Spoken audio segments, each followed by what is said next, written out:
வணக்கம். இன்னைக்கு நம்ம பார்க்க போற விஷயம் நம்ம மனசுக்கு ரொம்ப நெருக்கமான ஒண்ணு. அதாவது நம்ம பல பேர் அன்றாடம் போராடுற சுய சந்தேகம் பத்தியும், அதுல இருந்து வெளியே வந்து நம்மளோட தனித்துவமான பாதையை எப்படி தைரியமா உருவாக்குறது அப்படிங்கறத பத்தியும் ஒரு அருமையான நவீன தமிழ் சிறுகதை மூலமா தெரிஞ்சுக்க போறோம். ஒரு கதை மூலமா எவ்வளவு பெரிய வாழ்க்கை தத்துவத்தை புரிஞ்சுக்க முடியும்னு இன்னைக்கு நம்ம பார்க்க போறோம். வாங்க நேரா விஷயத்துக்குள்ள போலாம். சரி, இப்போ ஒரு நிமிஷம் அப்படியே யோசிச்சு பாருங்களேன். எப்போவாவது வேற ஒருத்தரோட பெரிய வெற்றியை பார்த்துட்டு உங்க திறமை மேலேயே உங்களுக்கு ஒரு சந்தேகம் வந்திருக்கா? அடுத்தவங்களோட சாதனைகளை வச்சு உங்களை நீங்களே அளவிட்டுக்கிட்டு நம்ம ரொம்ப பின்தங்கி இருக்கோமோ அப்படின்னு ஃபீல் பண்ண தருணங்கள் கண்டிப்பா நம்ம எல்லாருக்கும் இருக்கும் இல்லையா? இந்த கேள்விக்கான விடையையும் அதுக்கான தெளிவான தீர்வையும் தான் இந்த விளக்கத்துல நம்ம முழுமையா அலச போறோம். பகுதி 1, இருவேறு கலைஞர்களின் கதை. இந்த சம்பவத்தோட தொடக்கத்தை பார்க்கலாம். இப்போ ஒரு பிரம்மாண்டமான நவீன கலைக்கூடத்தை கொஞ்சம் கற்பனை பண்ணிக்கோங்க.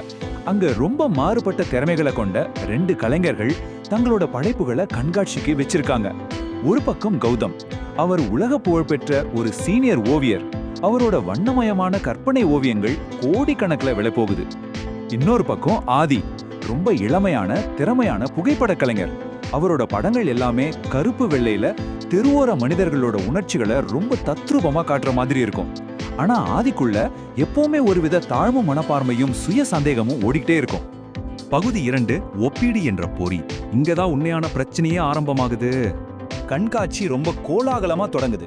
மக்கள் கூட்டம் கூட்டமா வர ஆரம்பிக்கிறாங்க. கலைக்கூடத்தோட ஒரு பக்கம் கௌதமோட பிரம்மாண்டமான ஓவியங்களை பார்க்க பெரிய கூட்டமே மொய்க்குது.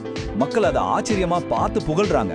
ஆனா ஆதியோட கருப்பு வெள்ளை புகைப்படங்களை பார்க்க வர்றவங்க ரொம்பவே குறைவுதான். ஆதியோட நெருங்கிய தோழி ஆர்த்தி அவனோட போட்டோகிராஃப்ஸை பார்த்து ரொம்ப பாராட்டி பேசுறான். ஆனா ஆதியோ அவளோட வார்த்தைகளை காதுல வாங்கிக்கிற மனநிலையிலேயே இல்ல. அவன் கண்கள் முழுக்க கௌதமோட ஓவியங்களை சுற்றி இருக்கிற அந்த பெரிய கூட்டத்தை மட்டும்தான் ரொம்ப ஏக்கமா பார்த்துக்கிட்டு இருக்கு.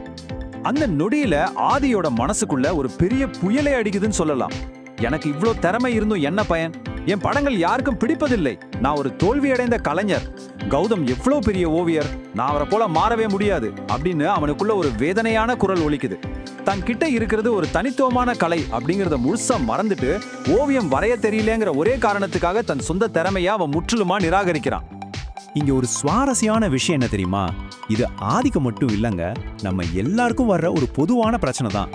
குறிப்பா இந்த சோஷியல் மீடியா காலத்துல மற்றவங்களோட மிகச்சிறந்த தருணங்களை, அதாவது அவங்களோட ஹைலைட் ரீலை பார்த்துட்டு நம்மளோட அன்றாட நிஜ வாழ்க்கையோட ஒப்பிட்டு பார்க்கறது நமக்கு ஒரு பழக்கமாவே மாறிடுச்சு. இதைத்தான் நாம கம்பேரிசன் ட்ராப், அதாவது ஒப்பீடு என்ற பொறி அப்படின்னு சொல்றோம். இது ரொம்பவே ஆபத்தான ஒண்ணு. பகுதி 3, மேதையின் ஞானம். நள்ளிரவுல நடக்கிற அந்த ஒரு முக்கியமான சந்திப்பு. நேரம் நள்ளிரவை நெருங்குது. கலைக்கூடம் கொஞ்சம் கொஞ்சமா காலியாகுது. கூட்டமெல்லாம் கலைஞ்சு போன பிறகு அங்க ஒரு எதிர்பாராத விஷயம் நடக்குது. அந்த மேதையான கௌதம் மெதுவா நடந்து வந்து ஆதியோட கருப்பு வெள்ளை புகைப்படங்களை ரொம்ப உற்று கவனிச்சு பார்க்கிறார். உலக புகழ்பெற்ற கௌதம் தன் புகைப்படங்களை பார்க்கறத பார்த்ததும் ஆதியால தன் உணர்ச்சிகளை கட்டுப்படுத்த முடியல. அவன் தயங்கிக்கிட்டே கௌதம் கிட்ட போய், சார், உங்க ஓவியங்கள் ரொம்ப அற்புதம். எனக்கு உங்களை போல ஓவியம் வரைய தெரியல. வெறும் புகைப்படங்கள் மட்டும்தான் எடுக்கிறேன். என் படங்களை யாரும் விரும்புறதில்ல அப்படின்னு தன் மனசுல இருந்த பாரத்தை அப்படியே வெளிப்படையா கூட்டிடுறான். அதை கேட்ட கௌதம் ஆதியை பார்த்து ரொம்ப அன்பா புன்னகைக்கிறார். அப்போ அவர் சொன்ன அந்த ஒரு வரி இருக்கே, அது ஆதியோட சிந்தனையே மொத்தமா மாத்திடுச்சு. அவர் சொல்றார், ஆதி, இந்த உலகம் ரொம்ப பெருசு. ஓவியம் அப்படிங்கிறது ஒரு கற்பனை உலகம். ஆனா புகைப்படம் அப்படிங்கிறது ஒரு கணம் அப்படியே ஒரே வைக்கப்பட்ட உண்மை. எவ்வளவு ஆழமான வார்த்தைகள் பாத்தீங்களா? வண்ணமயமான கற்பனையும் சரி, கருப்பு வெள்ள உண்மையும் சரி, இந்த உலகத்துக்கு ரெண்டுமே சமமா தேவை அப்படிங்கிறத அவர் ரொம்ப அழகா உணர்த்துறார். ஸோ இங்க முக்கியமான விஷயம் என்னன்னா, கௌதம் சொல்ற அந்த அருமையான உதாரணம் தான். மரம் மரமா இருக்கிறதுலையும் செடி செடியா இருக்கிறதுலையும் மகிழ்ச்சி அடையுது அப்படின்னு அவர் சொல்றாரு. ரெண்டுமே இயற்கையோட படைப்பு தான். ஆனா ரெண்டும் வேற வேற. ஒரு சின்ன செடி தன்னை ஒரு பெரிய மரத்தோடு ஒப்பிட்டு பார்த்தா அதோட தனித்துவமான அழகு யாருக்கும் தெரியாமலே அழிஞ்சு போயிடும் இல்லையா? அதே போலதான் முற்றிலும் மாறுபட்ட 2 திறமைகளை ஒப்பிட்டு பார்க்கறது அந்த 2 கலைகளோட தனித்துவத்தையும் சிதைச்சிடும் அப்படிங்கிறத கௌதம் ரொம்ப தெளிவா புரிய வைக்கிறார். கௌதம் ஆதிக்கு சில ஆலோசனைகளை ரொம்ப தெளிவா சொல்றார். அது என்னன்னா, முதல்ல உன்னை மற்ற ஓவியர்களோட ஒப்பிட்டு பார்க்கறத உடனே நிறுத்து. 2வது, நீ ஒரு போட்டோகிராஃபரா இருக்கிறதுல முழுசா பெருமைப்படு. உன்னுடைய போட்டோகிராஃபர்ஸ் உன்னோட ஆன்மாவோட மொழி அப்படிங்கிறத உணர்ந்து செயல்படு. கடைசியா, நீயாவே இரு. உன்னுடைய கலை உன் தனித்துவத்தை தைரியமா இந்த பிரபஞ்சத்துக்கு பறைசாற்றட்டும் அப்படின்னு சொல்றார்.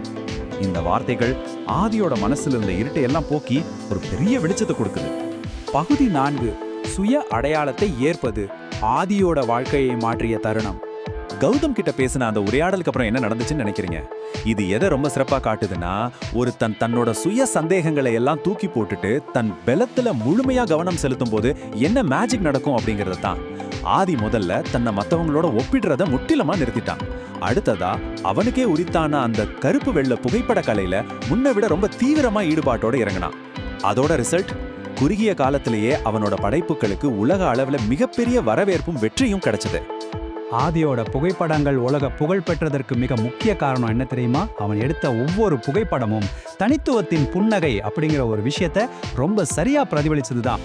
தனித்துவத்தின் புன்னகைனா வேற ஒன்றும் இல்லைங்க, மற்றவங்களோட எந்த விதமான ஒப்பீடும் இல்லாம உங்களோட தனித்துவமான உண்மையை உணர்ந்து உங்க சொந்த பாதையில முழு நம்பிக்கையோட மின்னுறது தான். அதைத்தான் ஆதி தன் கலையின் மூலமா ரொம்ப அழகா சாதிச்சு காட்டினான். ஸோ இந்த அருமையான கதையிலிருந்து நாம கத்துக்க வேண்டிய முக்கியமான பாடங்கள் என்ன? ரொம்ப சிம்பிள். உங்க வாழ்க்கை பயணத்தை ஒருபோதும் மற்றவங்களோட பயணத்தோட ஒப்பிடாதீங்க. அது தேவையில்லாத வழியை மட்டும்தான் தரும். உங்களுக்கென்று ஒரு தனித்துவமான திறமையும் அழகும் இருக்கு அப்படிங்கிறத மனசார நம்புங்க. அந்த தனித்துவமான பாதையில எதற்கும் பயப்படாம முழு நம்பிக்கையோட நடங்க. இறுதியா உங்க உண்மையான அடையாளத்தை முழுமையா ஏத்துக்கிறது தான் உங்களை உலகளவுல ஜொலிக்க வைக்கும். இது வெறும் கலைக்கு மட்டும் இல்லைங்க, நம்ம எல்லாரோடைய அன்றாட வாழ்க்கைக்கும் ரொம்பவே பொருந்தும். இந்த விளக்கத்தோட முடிவுக்கு நாம வந்துட்டோம். ஆனா விடை பெறுவதற்கு முன்னாடி உங்களை நீங்களே கேட்டுக்க வேண்டிய ஒரு முக்கியமான ஆழமான கேள்வியோட இதை நான் நிறைவு செய்யறேன். இந்த உலகத்துல உங்களால மட்டுமே பிரதிபலிக்கக்கூடிய உங்களோட தனித்துவமான உண்மை எது? மத்தவங்க என்ன பண்றாங்க அப்படின்னு பாக்குறத நிறுத்துங்க. உங்களுக்குள்ள இருக்கிற அந்த தனித்துவமான ஒளியை கண்டுபிடிங்க. அதுவே உங்களுக்கான சரியான இலக்குக்கு கொண்டு போய் சேர்க்கும். மீண்டும் இன்னொரு அருமையான விளக்கத்துல சந்திப்போம். நன்றி.